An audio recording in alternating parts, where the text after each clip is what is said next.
Mauritius ಪ್ರವಾಸದಲ್ಲಿರುವ ವಿದೇಶಾಂಗ ವ್ಯವಹಾರಗಳ ಸಚಿವ ಡಾಕ್ಟರ್ ಎಸ್ ಜಯಶಂಕರ್ ಮಾರಿಷಸ್ಗೆ ಭಾರತ ನಿರ್ಮಿತ 90ಕ್ಕೂ ಹೆಚ್ಚು ಎಲೆಕ್ಟ್ರಿಕ್ ಬಸ್ಗಳನ್ನು ಹಸ್ತಾಂತರ ಮಾಡಿದರು.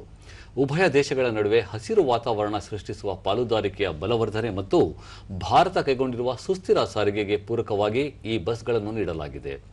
ನಿನ್ನೆ ನಡೆದ ಸಭೆಯಲ್ಲಿ ಜಯಶಂಕರ್ ಮಾರಿಷಸ್ ಪ್ರಧಾನಿ ನವೀನ್ ರಾಮ್ ಗೋಳಂ ಅವರಿಗೆ ಹಸ್ತಾಂತರಿಸಿ ಪರಿಸರ ಸ್ನೇಹಿ ಸಾರಿಗೆ ವ್ಯವಸ್ಥೆಗೆ ಉತ್ತೇಜನ ನೀಡಲು ಭಾರತ ಸರ್ಕಾರ ಬದ್ಧವಾಗಿದೆ. ಇಂದಿನ ಈ ಹಸ್ತಾಂತರ ಕಾರ್ಯಕ್ರಮವು ಉಭಯ ದೇಶಗಳ ನಡುವೆ ಬೆಳೆಯುತ್ತಿರುವ ಹಸಿರು ಪಾಲುದಾರಿಕೆಯನ್ನು ಪ್ರತಿಬಿಂಬಿಸುತ್ತದೆ ಎಂದು ಬಣ್ಣಿಸಿದರು. ಇದಕ್ಕೂ ಮುನ್ನ ಜಯಶಂಕರ್ ಅವರು ಜವಾಹರ್ಲಾಲ್ ನೆಹರು ಆಸ್ಪತ್ರೆಯ ಮೂತ್ರಪಿಂಡ ಘಟಕವನ್ನು ಉದ್ಘಾಟಿಸಿದರು. ಬಳಿಕ ಅವರು ಜವಾಹರ್ಲಾಲ್ ನೆಹರು ಆಸ್ಪತ್ರೆಯ ಘಟಕ ಮೂತ್ರಪಿಂಡ ರೋಗಿಗಳಿಗೆ ಆರೋಗ್ಯ ರಕ್ಷಣೆ ಪ್ರವೇಶವನ್ನು ಸುಧಾರಿಸುವಲ್ಲಿ, ಸಾಮರ್ಥ್ಯ ವೃದ್ಧಿಗೆ ಬೆಂಬಲ ನೀಡುವಲ್ಲಿ ಮತ್ತು ಮಾರಿಷಸ್ನಲ್ಲಿ ಸಂಕೀರ್ಣ ಶಸ್ತ್ರಚಿಕಿತ್ಸೆಗಳನ್ನು ಸಕ್ರಿಯಗೊಳಿಸುವಲ್ಲಿ ಪ್ರಮುಖ ಮೈಲಿಗಲ್ಲು ಎಂದು ಹೇಳಿದರು.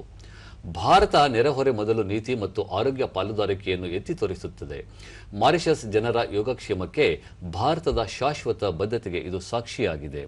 ನೆರೆಯ ರಾಷ್ಟ್ರಗಳ ಜೊತೆ ಭಾರತದ ಪಾಲುದಾರಿಕೆಯು ಬಹು ಆರೋಗ್ಯ ಸೌಲಭ್ಯಗಳನ್ನು ಬೆಂಬಲಿಸುವುದು ಮತ್ತು ಪ್ರಮುಖ ಔಷಧಿಗಳನ್ನು ಒದಗಿಸುವಲ್ಲಿ ಸಹಾಯ ಮಾಡುವುದನ್ನು ಒಳಗೊಂಡಿದೆ ಎಂದು ಹೇಳಿದರು.